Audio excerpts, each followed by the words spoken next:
जनवरी 1946 में भारत की जो प्रांतीय असेंबली थी उनके चुनाव हुए और वो चुनाव हिंदू मुसलमान के प्रदेश में हुए।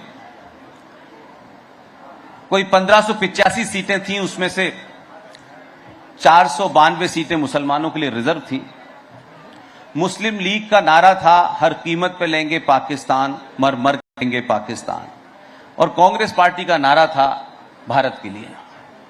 चुनाव हुआ, 15 प्रांतीय असेंबली से 885 सीटें कांग्रेस को मिली। 492 रिजर्व सीटों में से 429 सीटें मुस्लिम लीग ने जीती। तो मुस्लिम लीग ने 1940 में लाहौर में यह अधिवेशन में पास कर दिया था कि हमें कंप्लीट पाकिस्तान चाहिए, और यह लाहौर में मुस्लिम लीग का अधिवेशन था जिसको मोहम्मद अली जिन्ना ने प्रिसाइड किया। तो मुसलमानों को लगा कि इस देश में हम चुनाव के माध्यम से पाकिस्तान नहीं ले सकते। मार्च में क्लेमेंट एटली के द्वारा भारत में कैबिनेट मिशन प्लान आया। कैबिनेट मिशन प्लान ने गांधी जी से कहा कि हम सत्ता का हस्तांतरण करना चाहते हैं, लेकिन सत्ता का हस्तांतरण हम कांग्रेस को देंगे। और कांग्रेस में भी उन्होंने कहा हमारी पहली पसंद जवाहरलाल नेहरू है। जब ये सारी बात गांधी जी को पता थी, तो जब चुनाव हुआ कांग्रेस पार्टी के अंदर, जब चुनाव हुआ कि अध्यक्ष के ना चुना जाए, क्योंकि 1940 से लेकर 1946 तक कांग्रेस पार्टी के अध्यक्ष मौलाना अबुल कलाम आजाद थे, जो 1888 में मक्का में पैदा हुए थे।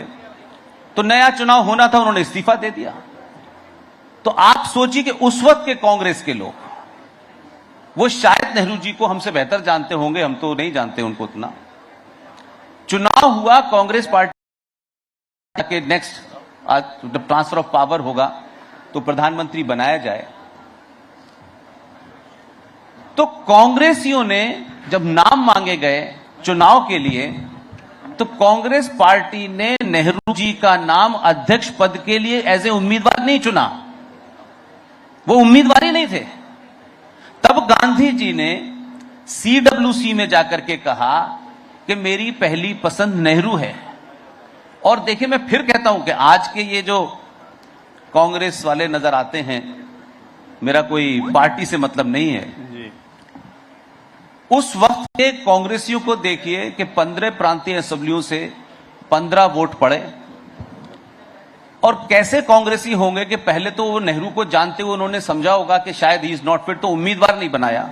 और जब वो उम्मीदवार बन गए तो 15 प्रांतीय असेंबली के वोट पड़े, उसमें से 1 वोट इनवैलिड हुआ, 2 वोट एक पट्टाभी सीतारमन को मिला और 1 जो आचार्य JB कृपलानी को मिला।